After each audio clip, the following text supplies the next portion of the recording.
pessoal, tudo bem? Sejam todos muito bem-vindos ao Código da Arena Podcast. Hoje vamos entrevistar uma figura sensacional, muito ligada ao agronegócio, à propaganda, a tudo aquilo que fala de marketing, responsável por campanhas como Paulo Emílio, Rio Preto Country Bus e uma série de outras que nem eu sei, ele vai contar para a gente. E eu estou falando aqui com Cirineu Mazzucato. O Cirineu é de São José do Rio Preto, tem uma agência de propaganda, Ciri Brands, é um amigo, é um parceiro. A gente se conheceu há um tempo atrás e assim, tenho o prazer de tê-lo aqui para a gente contar muitas histórias, dar muita risada e levar bastante informação sobre agronegócio para todo mundo, tá bom? Cirineu, muito obrigado pela sua presença, pela disponibilidade de estar aqui. Agradeço de coração a oportunidade que você nos honra estando em minha casa. Muito obrigado. Bom dia, Everton. Bom dia, pessoal. Todos aí ligados no podcast, né? O Código de Arena. E a gente vem com muita alegria para cá, né? Fomos hiper bem recepcionados aqui no Bastidores, né? Pelo Everton, pela sua esposa Simone. Eu agradeço, né?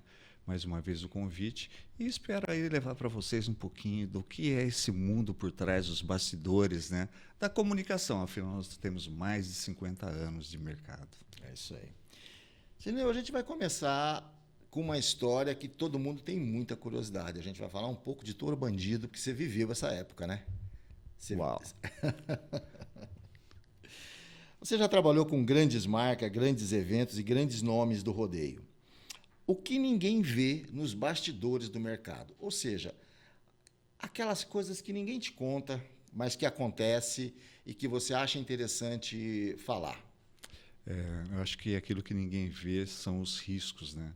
O que ocorre de fato, né, por trás dos bastidores. Exemplo assim, tá chovendo, será que vai dar tempo de fazer a montagem final? É desesperador, você nunca sabe. Isso ocorre atrás dos bastidores. Será que a carreta com os animais vão chegar a tempo? Às vezes, um cantor chega para cantar naquele dia, está com febre, 2 horas antes do show. E aí, o que você faz? Daí você tem que correr atrás de tudo para sanar esse problema. E ali não tem contrato de 40 páginas que segura. Ali é contrato de aperto de mão. Aquilo ali que vai levar para frente para que consiga acontecer o evento. E às vezes, se você quebra, nunca mais você é chamado para nada. Por causa desses intempéries, né? Aquilo Sim. que está por trás e que ninguém sabe, às vezes, o que aconteceu. Né? É verdade. Então, essa correria é grande, só os bastidores sabem. O agro sustenta o Brasil ou isso é um exagero de quem vive no setor? Sustenta, né? Se a gente parar para pensar, em 2023, o agro movimentou, o PIB foi de 24,3, quase 25. Quer dizer, é uma coisa muito grande. Na época da Covid ali, você viu que muita gente quebrou, diversos segmentos quebraram. O agro praticamente foi o último que começou ali a cair, mas logo em seguida foi o primeiro a levantar, que levantou esse país. Então, o agro é muita coisa.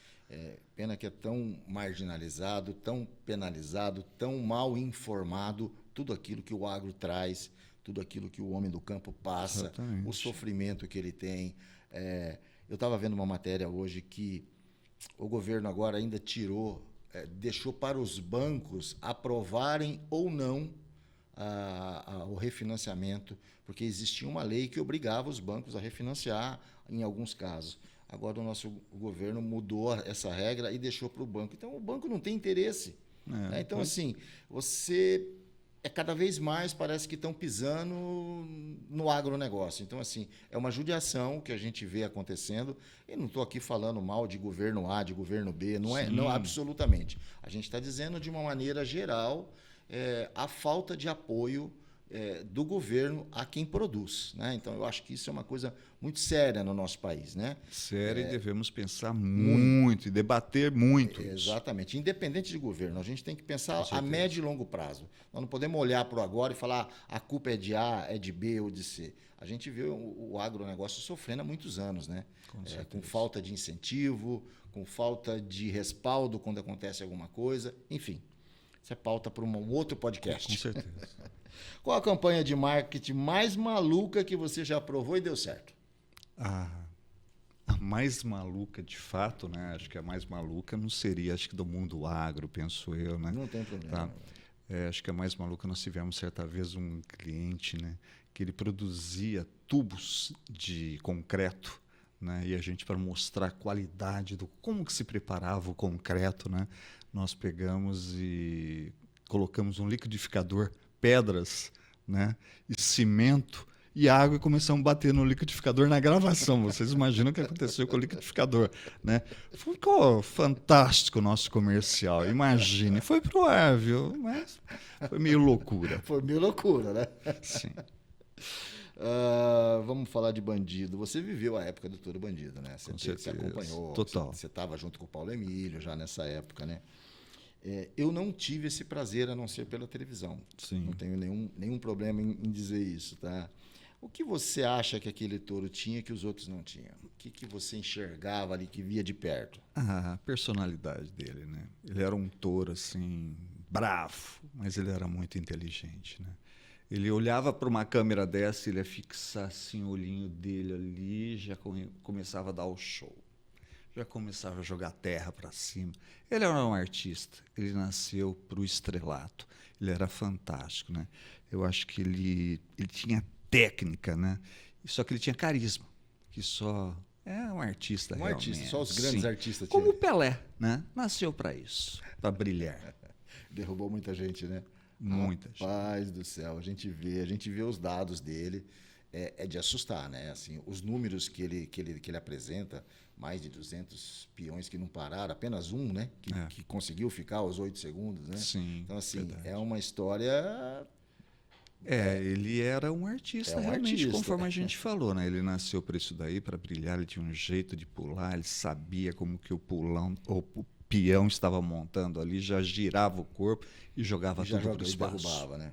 Você acha que ele foi o maior fenômeno da história do rodeio brasileiro? Não só pelo fato dele ter ido para a televisão ou isso, aquilo, mas assim, pensando no que ele representa, ou que representou, né? Mas ainda representa, porque ainda é muito repercutido, é muito estudado tudo aquilo que ele fez. E tive um veterinário aqui que acompanhou uma certa época alguma coisa. Então, assim, ele ainda é uma referência, ele ainda as pessoas ainda falam do Touro Bandido, né? Sim. Você acha que ele realmente foi o maior fenômeno do rodeio brasileiro? Sim, porque até hoje você vê que muitas pessoas falam sobre ele. E enche os olhos, brilha os olhos das pessoas, querem saber como que era isso daí, né? Então, aquilo que eu falei, ele era um fenômeno, ele era algo diferente. Ele saiu, vamos dizer assim, das arenas e virou um popstar, né? Uma outra pegada. Né? E a gente fala de uma época que não existia rede social como tem hoje, né? Nada. A gente fala de uma época que assim ainda era tudo muito televisão, rádio. Sem dúvida. Imagina se fosse hoje. Se fosse hoje, com certeza ele estaria batendo sete dígitos fácil. Né? Ele seria o Neymar do momento, né? Sem dúvida. Porque ele já estaria vendendo camiseta, boné, teria grandes contratos, provavelmente já estaria fazendo apresentações internacionais. Sem dúvida, Né? dúvida. É uma referência, não tem. Hoje a gente vê as grandes companhias têm excelentes touros, né? Mas parece que ainda não nasceu um com a mesma personalidade. Tem touros muito bons. O Paulo Emílio tem. A gente vê outras companhias com touros excelentes, mas assim, ele era muito diferente, né? Realmente muito diferente. Eu acho que a diferença dele é o que todo mundo gosta de ver num corte. Ele era o vilão carismático. Beijo. Você acha que existe hoje... perdão, desculpa. Quanto dinheiro um touro como o Bandido movimentaria nos dias de hoje? Você tem noção? Então, foi aquilo que eu falei, né? De repente, uns 7 dígitos fácil, né? Para os dias de hoje. Pelo que hoje é um negócio, né? Antigamente era rodeio, hoje já é esporte. Né? O rodeio já é esporte, então ele consegue movimentar com grandes empresas, né? Grandes investidores, né? Então, fatalmente, ele estaria brilhando em 7 dígitos. Quanto tempo ele brilhou? Porque ele morreu em 2009, né? Ele ficou quanto tempo no auge? Eu acredito, assim, voltando que uns 5 anos, Né? sabe? De 4 a 5 anos, né? Eu não tenho assim a precisão, mas a gente fez um trabalho muito bacana, inclusive eu desenvolvi a marca dele, né, do Touro Bandido. Foi algo assim histórico, até carrego como a minha principal marca, todas as marcas que a gente tem, que são mais de 1.000, viu, Everton, que a gente tem, né? Você vai mandar para a gente colocar aqui, tá? Tá bom. Nós vamos colocar ela aqui. Tá legal. São mais de 1.000 marcas que a gente tem criadas, né? E aprovadas por clientes, algo em torno de 1.200 marcas, né? E todas são filhos, então a gente tem muito carinho por todas, né? Mas o bandido é diferente, porque ele é um animal, né? E além de tudo, tudo que aconteceu, um animal que ele era protagonista da principal novela do país, do horário, das 20 horas. Na época, né? E da principal emissora da América Latina também naquele momento. Então, quer dizer, ele foi o cara. Qual a história mais inacreditável que você presenciou? Porque você presenciou algumas histórias junto com o Paulo Emílio, junto com o rodeio, nas preparações, que você presenciou junto com ele. São muitas histórias, né, que acontecem nos bastidores.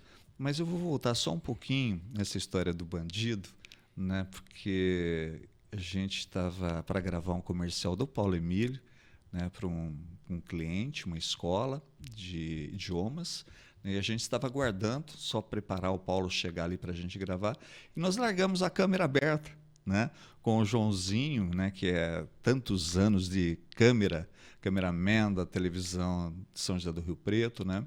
E ele deixou a câmera aberta com o retorno e o bandido estava atrás da gente, dentro de um gradil ali, esperando a chegada do Paulo para o Paulo ficar na frente, gravando o comercial. E em determinado momento, eu e o João olhamos em silêncio, olhando para a câmera, vimos ali ele olhando de fato para a câmera, conforme eu falei que ele era um artista, ele olhando de frente, virou de lado e começou a mugir bravo, tal, fez o carnavalzinho dele, virou e saiu da câmera tranquilinho.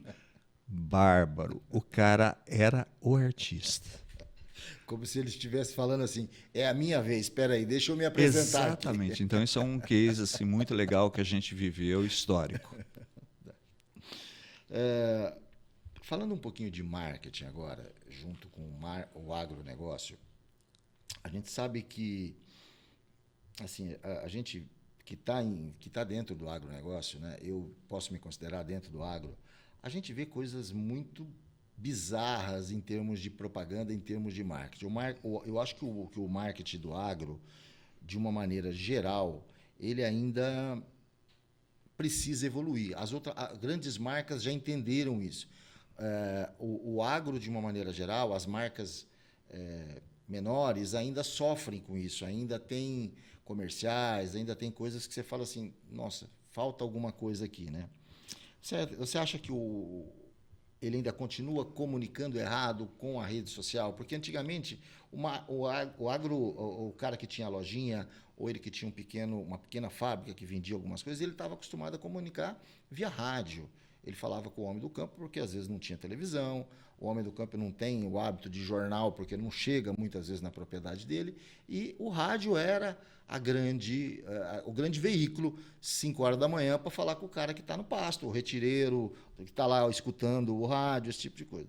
Com o advento das redes sociais, isso mudou muito. Hoje qualquer um, entre aspas, aliás, literalmente, entre aspas, não, qualquer um pega um celular, abre uma live ou começa a gravar e grava um conteúdo. E eu acho que o homem do campo, o homem do campo não, as empresas de marketing ainda não entenderam a força disso. Tanto que a gente tem comunicadores no agronegócio, pessoas que, o Primo Agro, por exemplo, que entendeu esse formato e explodiu no Brasil como influencer, né? Como influenciador, e são muito bacanas, são pessoas maravilhosas, enfim. O que você acha que falta ainda? O que eu acho que falta, conforme você falou, antigamente era o rádio. Então o rádio ele tinha todo aquele jeito, né? Trejeito, né? De se comunicar com a pessoa do campo. E a pessoa do campo é aquela lá, tranquilinha, falar, compadre, a gente está aqui, né? Nós vamos. Né? Lógico que ele evoluiu muito também, né? Veio para a cidade, o filho veio para a cidade, cresceu e tal. Só que o apresentador do digital hoje, né? Ele quer falar como técnica, não sei o quê, de um jeito todo especial de falar, como se estivesse falando com pessoa urbana, falou esse produto aqui, esse produto vai. Esse jeito você não vai vender, tá? E se você fala de uma maneira meio assim, eu sou descolado, eu entendo, nós vamos falar aqui também, tal, desse jeito, se torna uma coisa caricato, Sim. perde a credibilidade. Penso que o mais importante é você passar emoção, sabe, do seu produto, mostrar de maneira concisa. Falou, isso, acontece isso, de maneira transparente. Nada de... tem que transmitir que você é próximo da pessoa do Verdade, campo. né? Transmitir isso daí, interagir dessa maneira, penso eu. Essa pergunta tem a ver com o que você está respondendo. O que mais te irrita quando você vê alguém fazendo alguma coisa errada no agronegócio em termos de marketing? Não é errado, Everton. Acho que é o de sempre. Não mudar. Imagina que qualquer comercial de agro tem o quê? Um trator parado no campo com o pôr do sol. Todos. Cara, todo mundo já fez isso. Poxa, vocês estão na época da tecnologia, do IA, de tudo acontecendo. Coloca a gente, coloca ali uma coisa humana. Mostra aqui, fala, passa credibilidade, que a gente acabou de falar, olha, isso aqui é bom por causa disso, disso do agro. Mostra a tua plantação, onde seu produto está ali sendo utilizado. Acho que é dessa maneira. Porque ficar usando solzinho, pôr do sol... Não passa mais, né? Já era, não tem mais, já foi. A credibilidade, eu acho que assim, hoje é uma coisa muito forte na questão das agências e na questão do marketing, é o storytelling, é contar a história. Seu campo tem que ser diferente. Mostra o seu campo. Exatamente. Conta a história do seu campo, né? Eu acho que isso muda, né? Com certeza. Você não vai botar um trator bonitinho, você vai, aquilo que eu estou vendendo está aqui, ó. Dá uma olhada como é que funciona. Exatamente. Ó, meu cavalo como é que tá bonito. Ó, meu gado como é que tá bonito com aquilo que você me vendeu, com o produto tal que eu estou usando. Dá uma olhada na diferença. Eu acho que isso impacta, né? Com certeza. Exatamente isso. Porque é verdade, né? É prova, né? Além de tudo, é uma prova social praticamente, né? Sim, com certeza. Vamos falar um pouquinho de aras, que a gente está mais... a gente trouxe aqui algumas pessoas de aras, a gente trouxe competidores, a gente falou com veterinário. E a gente vê mais do mesmo na comunicação de aras. Tá? O que você acha que é o maior erro que eles estão cometendo na divulgação no Instagram? Que hoje é a nossa principal vitrine. A gente tem o TikTok, a gente tem o Facebook, mas em termos de vitrine, eu acho que o Instagram, penso eu, que ele é um dos principais, né? Não vamos aqui julgar se está certo ou se está errado, mas eu acho que ele é um dos principais. O que está fazendo de errado, ou o que estão deixando de fazer, ou você acha que está bacana como estão fazendo? A maioria. Eu acho que você que entende muito de cavalo, né, que você tem fotos maravilhosas, né, mas postar só cavalo. Só ficar postando cavalo. Porque cavalo bonito, todos os aras têm. Né? Eu penso que tem que transmitir a herança que tem ali por trás desse aras, né? A família, como acontece tudo, as vitórias que eles têm, né? Ninguém compra cavalo por causa do logotipo. Essa que é a verdade, né? Ele compra de uma história que confia. É mais ou menos por aí. Então, de repente, se você parar para pensar, Everton, você, como um excelente profissional, você sabe onde estão esses cavalos bonitos e quem são os proprietários de aras que entregam realmente uma coisa familiar, com história ali. Acho que é por aí, cara. Entendi. A próxima você já respondeu. Você já viu alguém ficar milionário por saber se comunicar melhor que os concorrentes? Você tem história. Você sabe, a gente sabe que muitas vezes, e a semana passada teve uma convidada aqui, a Sandra, e ela falou uma coisa que eu acredito nisso, concordo com ela, que nem sempre o melhor, aquele aluno que foi o melhor aluno da escola, é aquele que vai sobressair. Porque muitas vezes, se você não souber vender, se você não souber se vender, se você não souber se comunicar, é a história do ovo da galinha e o ovo da pata, né? A gente conhece mas qual que é melhor? Um grita mais, o outro grita menos. Você acredita nisso? Com certeza, 100%. É, eu acho que você, na verdade, você tem que contar. Não basta você ter somente o melhor animal. Você tem que ter a melhor história.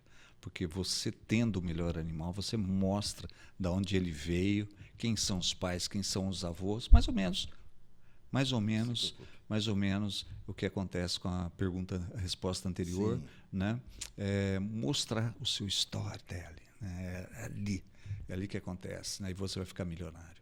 O storytelling hoje, eu acho que a publicidade usa muito, o marketing usa muito, e as pessoas não entenderam o poder de contar uma história. Sim. Né? Conteúdo. Conteúdo é tudo. O conteúdo é tudo. Eu vejo assim, muitas marcas falando assim, o meu é melhor, o meu é isso, o meu é aquilo, o meu vai te dar status, o meu, viu? É mais do mesmo. Sim. Por que você não muda esse enfoque e tenta pegar... Porque, assim, toda venda, ela é emocional. A venda não é... Porque a venda, se a venda for apenas uma questão financeira, ele compra hoje de você, amanhã ele compra de outro. Porque o outro fez mais barato do que você. Então, você não está entregando valor, você está entregando preço. Isso é uma questão. Não, eu tenho R$1,99, eu vou entregar preço. Beleza, vai abrir 15 R$1,99 e você vai ter concorrentes daqui a pouco. Mas quando você entrega valor, é diferente de preço. Disse tudo. Realmente é por aí. E você sabe que antigamente era muito mais difícil você vender. Você tinha que ser bom realmente para estar ali no ar, numa televisão, mostrar, né? Hoje, você tem ali, você entra, fala o que você quiser, todo mundo falando igual. E quando você fala exatamente o que você disse aí, que você comentou, né? Que o meu é melhor, isso aqui vende mais, isso é isso. Parece conversa de boteco, de bar. Até que chega uma hora, você levanta e vai embora. Fala, deixa eu ir embora, que esse cara é muito chato. É isso. É bem isso. Já que você falou disso, dessa época, né?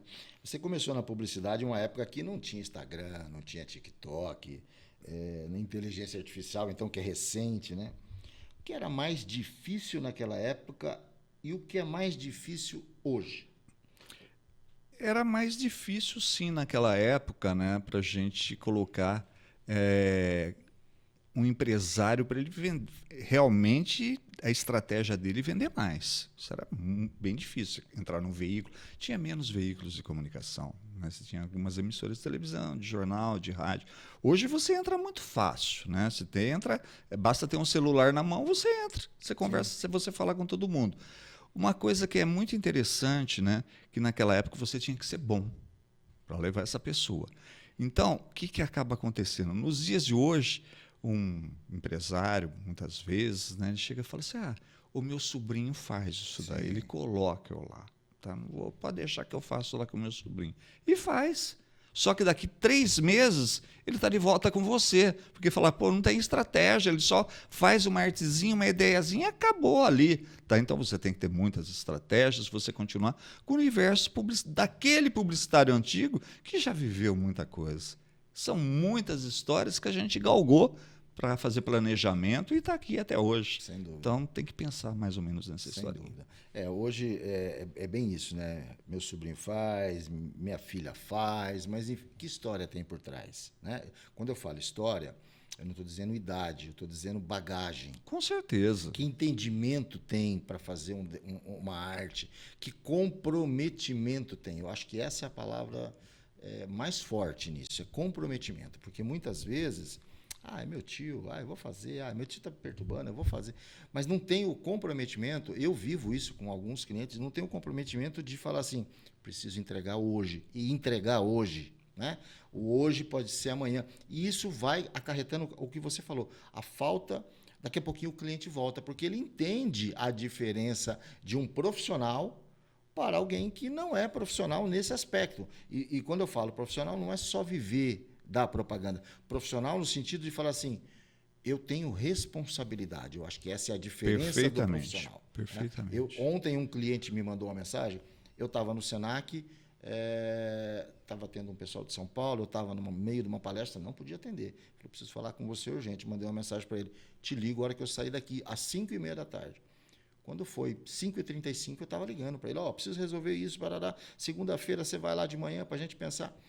Então, muitas vezes, o que a gente vê hoje é a falta de comprometimento. Fala, segunda-feira eu ligo para esse cara. Para que eu vou ligar às 5h30 da tarde de uma sexta-feira? Não, eu me comprometi. Então, ninguém me obrigou, ninguém pôs um revólver na minha cabeça e falou assim, não, fala com o cliente. Não, eu falei, eu assumi um compromisso. E a gente não vê isso hoje. Né? Eu acho que isso quem faz se destaca. Eu acho que isso não tem preço. Sim, mas de fato o que você está falando é se a gente fazer um revival, a gente voltar. Poxa, eu comecei com lápis de cera, com lápis de cor, com caixinha de Faber-Castell, né? Uhum. Então, a gente queria aquelas caixas que abria assim, prata, era maravilhoso. Trabalhar com nanquim, com ecoline, com guache, Nossa, era tudo com tinta, que você formatava as coisas. Hoje, você faz ali no seu canvazinho, tá? Errou na cor, que era uma cor mais clara. Você não sabe nem o código de cor. Você sabe que você vai ter que voltar o nome de cor. Né? Então, e se você borrar, você dá Alt Backspace, Ctrl Z. Você resolve o seu problema. Então, imagina você que trabalhou com câmeras Nikon, com câmera, nossa, que você virava para lá, fuçava, tinha lente, tinha que entender, acontecer o brilho ali do cavalo, como é que não é. Mas você fala, agora eu vou bater aqui com o meu celularzinho. Não dá. Não faz sentido. Né? Com certeza. Não faz sentido. Eu brinco com os alunos no Senac, né? Os alunos assim que a gente tem mais intimidade, e eu vou comprar uma camiseta que está escrito assim, modo M, aí você é fotógrafo. Ou seja, modo manual, porque está todo mundo no modo automático. Você abre o celular ou uma câmera, todo mundo sabe tirar foto no modo automático. Mas vai para o modo M, que é o modo onde você cria a tua linguagem de abertura, de velocidade, de profundidade, aí faz a diferença. Ou seja, aí passa a ser o divisor de água entre aquela pessoa que só faz para o sobrinho, que faz com o sobrinho, e aquele que faz de verdade. Né? Eu acho que aí mora uma diferença muito grande. Né? Com certeza. E isso é tempo. Né? Então, eu queria fazer um curso, vamos aprendendo passo a passo e você chega lá. Iluminação, tudo que você sabe. Claro. Tá. Você acha que com isso tudo, com rede social, a publicidade ficou mais fácil ou mais difícil? Exatamente isso. Ela ficou... O que acaba acontecendo? O arteiro, né? Hoje, aquele arteiro que a gente era, né? O arteiro de fazer realmente, ficou mais difícil em função que qualquer um pega e é teu concorrente. Ele é teu concorrente, sim. Só que ele vende e acaba ali rapidinho. Daqui 3 meses acabou. Então valoriza o nosso profissional, sim. Aquilo que a gente foi. Sim. Exatamente isso. Sim, sem dúvida. Sem dúvida. É muito fácil, né? É muito fácil, mas ao mesmo tempo exige conhecimento. Mas valoriza a gente pelo outro lado. Sem dúvida, não tenha dúvida. Qual o maior erro que as empresas cometem quando tentam fazer marketing nas redes sociais? Independente de se for com a gente. Falar só de si. Eu sou bom, sou bacana, eu faço, eu aconteço. A gente já falou sobre isso. E aquela lá, conversa de boteco. Exatamente isso. Falou, você zapeou, você passa, você sobe, deixa o cara falando sozinho. Não tem conteúdo. Né? Não tem conteúdo, o mais importante é o conteúdo. Não tenha dúvida. Aquilo que você transmite é aquilo que fica, né? Porque assim, você fazer um decoreba é muito fácil. Sim. Mas e você defender? E você ir lá e falar assim, não, isso aconteceu por causa disso. Né? Então, assim, isso mostra para aqueles profissionais que são mais cascudos, aqueles que aprenderam, aqueles que estudam, que vão lá, que vão pesquisar. Hoje a pessoa é especialista em ChatGPT. Ele faz e ele já acha que ele é o cara. Temos que usar a ferramenta, sim. Eu uso muito. Eu acho que ela faz parte da nossa vida fantástica. Cada vez mais. Mas a gente tem que saber usar. Você sabe que ela é tão fantástica que TTT eu brigo com ela. Eu também. Né? Eu bato boca, de bater boca mesmo. Você tá louco, cara? Você tá dormindo? Aliás, eu tô pedindo uma coisa para você. Por que você mudou? Eu falei para você mudar. Eu falei para você mudar aquilo, você mudou outra coisa. Você tá louco? Né? E sabe que um dia desse, ela é inteligente, viu, Everton? Um dia desse, você virou para mim e falou assim, você por acaso é publicitário? Ela falou assim para mim, né? Falou, sou. Falou, eu percebi. Que bom falar com você. Ela é bacana, é simpática. Esses dias eu estava aqui mexendo no negócio aqui, brigando no meu computador, a gente mudou alguns formatos. Minha mulher saiu ali de fora e falou, está acontecendo alguma coisa? Você está discutindo com algum cliente? Eu falei, não, eu estou conversando com a Iá. Eu estou xingando. Eu falei, eu não pedi para você fazer isso. Quem mandou você fazer isso? As coisas. Vamos falar um pouquinho sobre a tua história com o Paulo Emílio. A gente sabe que você já me contou que você tem uma história longeva com ele. Como que começou essa história com o Paulo Emílio? Ela começou exatamente em 1997, né? Eu conheci o Paulo, ele foi convidado na época pelo prefeito, então prefeito Liberato Caboclo, né, para assumir uma festa, a festa do peão de São José do Rio Preto, que seria a 37ª festa do peão de boiadeiro de São José do Rio Preto. É um nome curtinho, assim, né? E daí que ele fez parte da comissão. E eu conheci a irmã dele, né, que também é formada em propaganda pela PUCamp, assim como eu, em Campinas, e a gente estava desenvolvendo um trabalho para a loja dela, a loja Paulo Emílio Country, né? E ela me colocou em contato com o Paulo que ele ia montar um evento, né, pedido do então prefeito. E esse primeiro contato aconteceu numa manhã, né, no aeroporto, no Vavá, na Conserta Aviões, né, Vavá Manutenção ali, que era do pai do Paulo Emílio, o seu Walter Marques, né, pessoa também fantástica. E conversando, ele virou para mim e falou assim, a gente deveria, eu estava pensando em mudar o nome, né? E algum nome talvez em inglês, porque está na moda, muito inglês, dentro do rodeio, country e tal, né? E de repente eu tive um insight ali, e eu brinco, assim como eu tenho essas 1000 e tantas marcas, eu brinco que eu psicografo marcas. Eu ponho a mão na cabeça assim, eu sou igual o Chico Xavier, eu psicografo. Já nasce as ideias, né? Eu não lembro se eu coloquei a mão na cabeça, mas de bate-pronto assim, o cara já enviou para mim. De peito aberto e o coração pulsando forte mais uma vez. Rio Preto Rodeo Country Blues.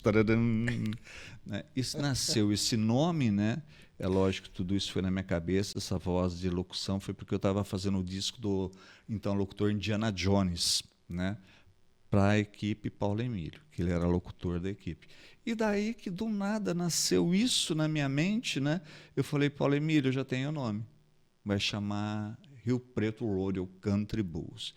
Falei, esse nome eu não sei se vai pegar. Bom, a gente está aí há 28 anos, né?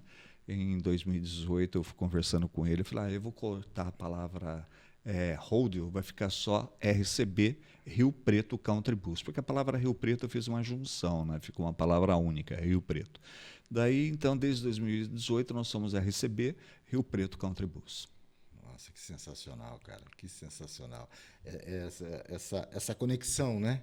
Mas ela não é por acaso, né? Ela tem muita história, ela tem muito insight, ela tem muita bagagem, porque, assim, não sai do nada.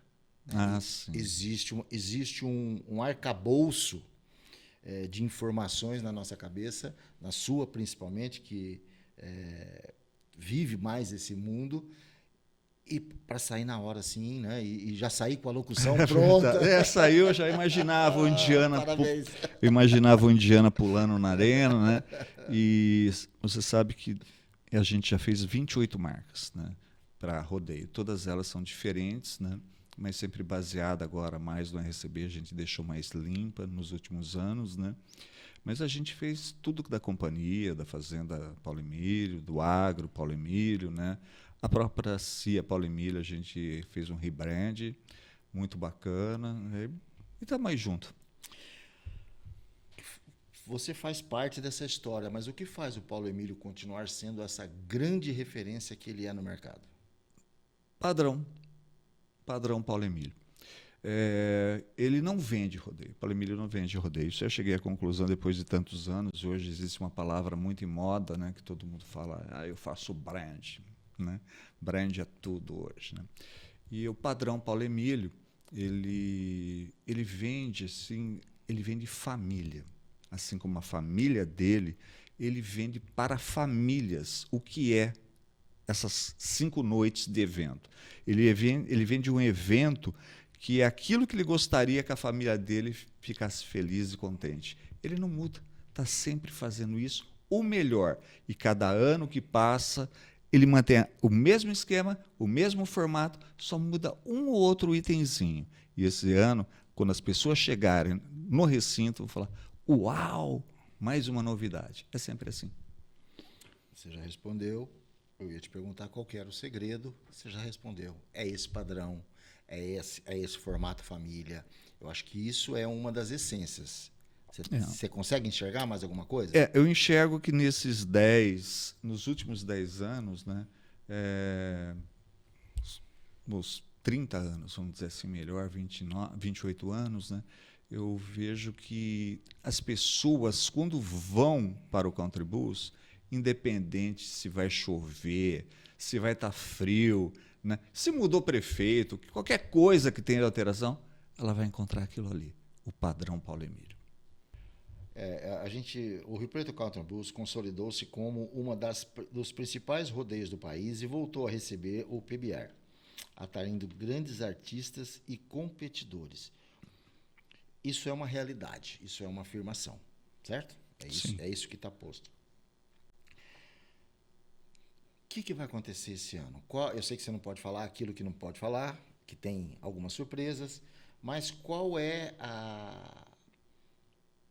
Fala um pouco, na verdade, do projeto que nós vamos viver a partir do mês que vem, né?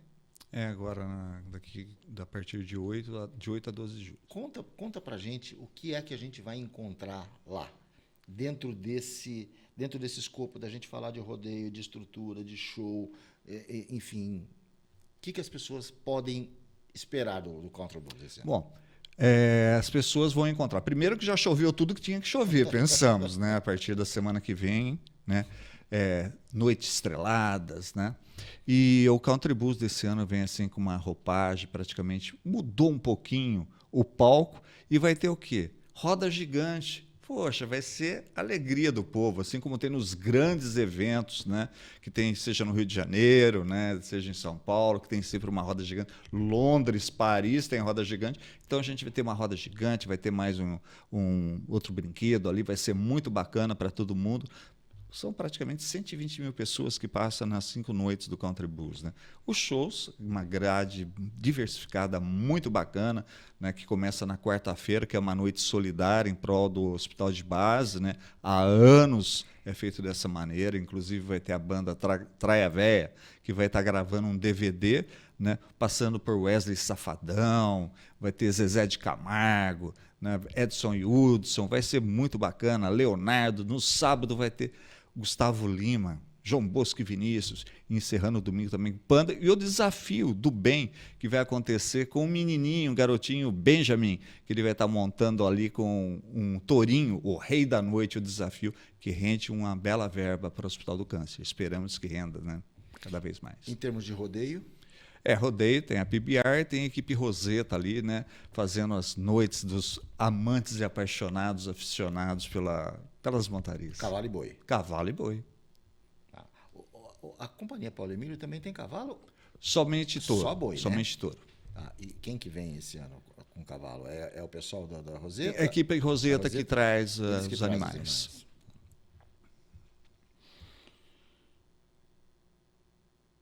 Já respondemos essa aqui. Você acha que existe preconceito contra quem trabalha com rodeio? Eu penso que sim, porque... Sim, eu penso que existe, porque eu rodeio aquela história, né? Cara de rodeio, é um cachaceiro. Mais ou menos assim, não, né? Peão. Nesse aspecto, mais ou menos desse jeito. Né? Só que interessante, né? Você paga 800 mil reais para ir ver um show sertanejo, que é do povo do sertanejo que faz o rodeio. Uma hipocrisia, então. É doido isso, né? Vai entender. O rodeio sofre mais ataque hoje do que antigamente. Quando a gente fala ataque, a gente fala dessa questão de pessoal de maus tratos, isso e aquilo. A gente já conversou, essa pergunta eu faço para os nossos entrevistados de uma maneira geral, principalmente o pessoal que é veterinário, o pessoal que tem companhia. Porque existe uma maneira errada de interpretar.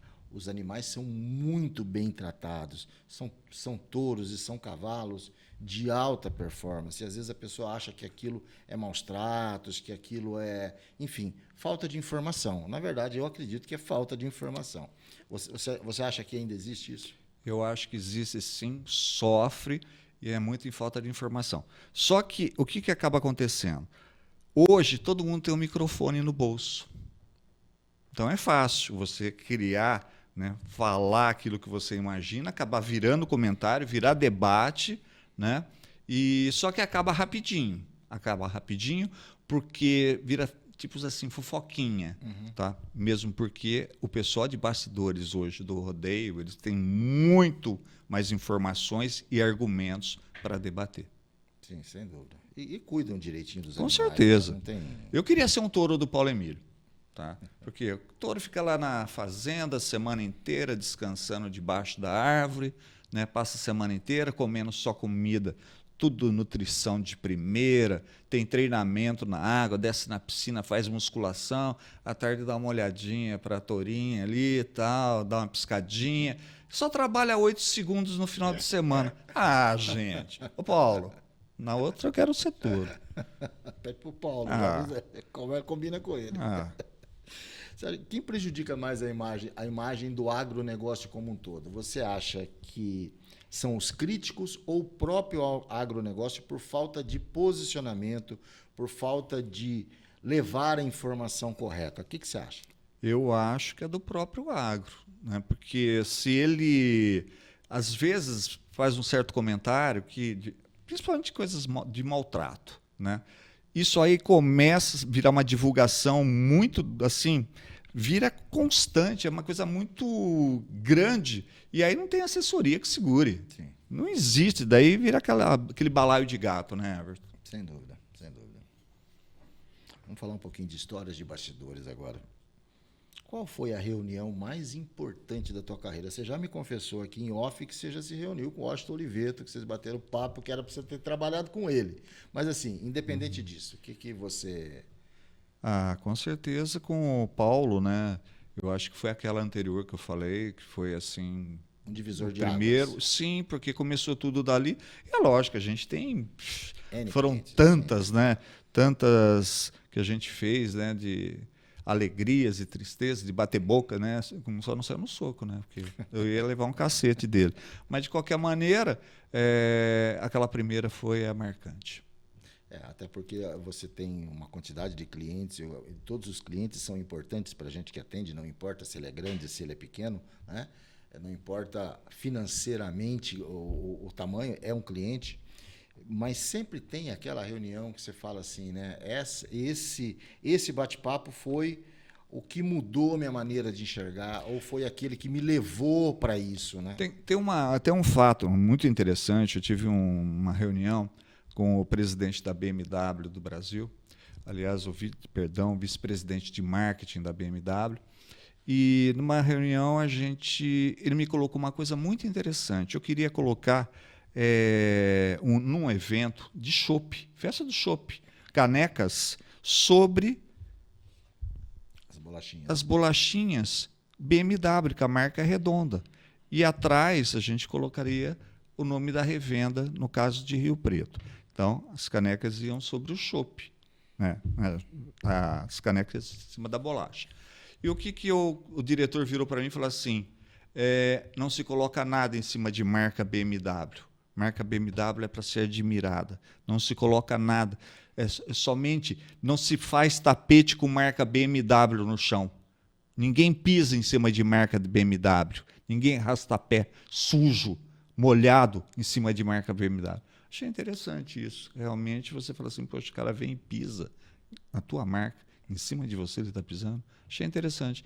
Eu achei que é melhor colocar só seja bem-vindo. Não tenha dúvida. Mas é uma maneira de enxergar a coisa. É muito forte isso, né? Isso. É muito... É marcante, não tenha dúvida, porque você está falando de posicionamento de marca, você está falando de falar, viu, vírgula, até aqui você vem, daqui para frente você não passa, não. É mais ou menos isso, né?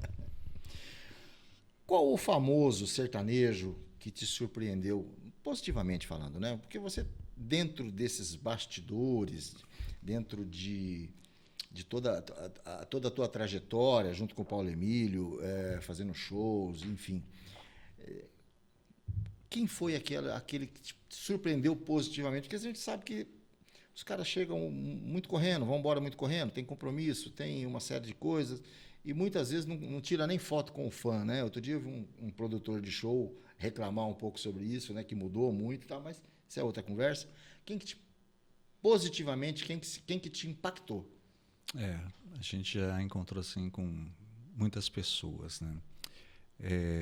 Eu penso que uma pessoa que me marcou muito foi o Chitãozinho e Chororó, a dupla, né? Do jeito deles serem, né? Sim, muito simpáticos, receptivos com você, uma história tão grandiosa nesse Brasil, né?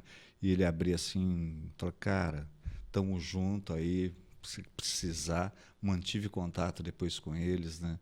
E eles abriram realmente os caminhos, falou, passando gravadoras para a gente manter contato, para seguir. E o Daniel é alguém assim maravilhoso, um ser de luz no meu ponto de vista. Que legal. A gente não tem porque a gente não tem esse contato, a gente não tem essa visibilidade dos bastidores. Eu trabalhei algum tempo em televisão e certa feita eu trabalhei na Record numa época, TV Tem, e a gente estava num evento da Record em Santos, que a Record fazia as convenções lá, e numa das convenções levaram lá Gugu Liberato, Ana Hickman, pessoal do Pânico, enfim, um monte de gente. Então, as pessoas... eu vou tirar foto com esse, com aquele. Sempre tinha um que era mais humano, porque tem aqueles que acham que não precisam de ninguém, né? Então, eu acho que a história dos artistas, a gente sabe que eles são muito assediados, a gente sabe que eles têm muita gente querendo isso, querendo aquilo, pegar, abraçar, tirar foto, enfim, esse tipo de coisa. Mas a gente sente aqueles que são verdadeiros, que é aquele que é do povo, sim, aquele que comunica de maneira mais aberta, mais tranquila, sem... não pode. Conversa com o meu assessor. Mas isso é o momento, é o dia, né? Sim, tem dúvida, não tem dúvida. Que nem citei o Daniel, eu acho que ele realmente é uma pessoa iluminada desde lá de trás, desde a época de João Paulo, sabe? O carinho que ele tem com as pessoas, pelo menos comigo, né? É algo realmente fantástico. Às vezes a gente não sabe ao que se deve o sucesso, né? E esse é um dos fatores do sucesso, né?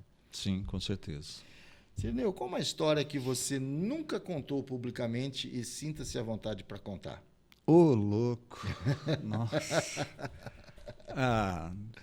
Eu não tenho, assim, histórias escondidas aí atrás de porta nenhuma, né? Nossas, sempre aberta, né? Eu brinco até que ninguém sabe sobre mim que eu fui coroinha, né? E no momento que eu era coroinha, eu tinha que bater o sininho lá pro padre e bati errado. Foi pelo amor de Deus, eu quase derrubei o padre no altar. Eu sei que nunca mais daí fui convidado a ser coroinha, rezar junto, né? Mas bastidor, eu não tenho assim algo que você fala tocante, né? Acho que todos os momentos que eu vivi até hoje são para mim momentos maravilhosos e viveria todos com certeza. Lógico, a gente pode até falar, poxa, você não se arrepende? Pode ter, mas eu sou feliz com tudo que eu já caminhei. Sem dúvida. Eu acho que a vida é feita de escolhas e quando a gente escolhe um caminho, a gente tem que seguir nele e olhar o que a gente deixou para trás, mas não com saudade, olhar como escola, né? Com certeza. Olhar como escola. Você, como eu, tivemos escolhas na nossa vida e em algum momento você fala assim, não, isso não dá mais profissionalmente, pessoalmente, e você faz algumas escolhas. E essas escolhas, elas refletem hoje naquilo que eu sou, que você não apaga o passado. Tá. Eu acho que isso faz parte da história. Bonito. Aquilo que eu já trabalhei, aquilo com quem eu já conheci, isso faz parte da minha história. Escolhi não fazer mais parte, mas não dá para você esvaziar esse copo e falar assim, não existe essa história. Ela faz parte da construção de quem nós somos hoje. Então, acho que isso é interessante. Bacana. Meu amigo, a gente está chegando ao fim. Eu queria que você deixasse aqui um recado, uma mensagem. Eu queria te agradecer enormemente de você ter saído da sua casa, vindo aqui. É um prazer te receber na minha casa. De verdade, de coração aberto. Muito obrigado por tudo. E deixa uma mensagem, deixa um recado, faça uma propaganda, faça o que você quiser. A câmera é tua. Tá bom. Eu vou, primeiramente, né, agradecer você, sua esposa Simone, né, Everton, por ter aberto as portas para a gente. Eu sou publicitário, estou no negócio já há 51 anos, né? Hoje a minha pegada é grande em cima de brand, de fato, né? Fazer marca, desenvolver marcas. Então, se você estiver querendo precisar fazer uma marca, seja um logotipo, um distintivo, escudo, ícone, nomenclatura, um mascote, às vezes uma marca comemorativa de 10, 20, 30, 40, 50 anos, acho que isso é muito legal na história de empresas, né? Fazer selo comemorativos, eu estou à disposição. E a minha mensagem que fica é uma mensagem que eu aprendi enquanto era jovem, né? Fazendo faculdade, e que eu acho muito bacana, que é a maneira que eu tento carregar.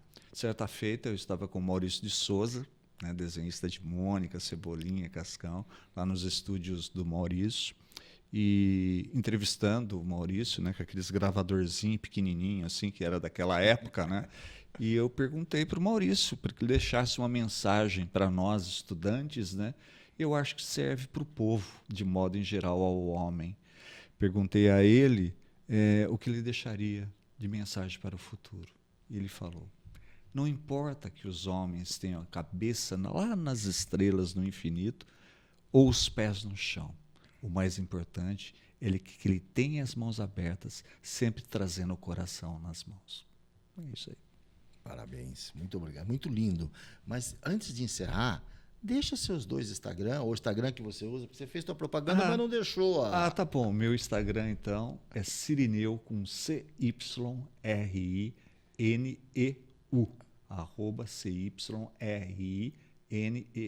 E o outro é @CiriBrands, CYRI Brands.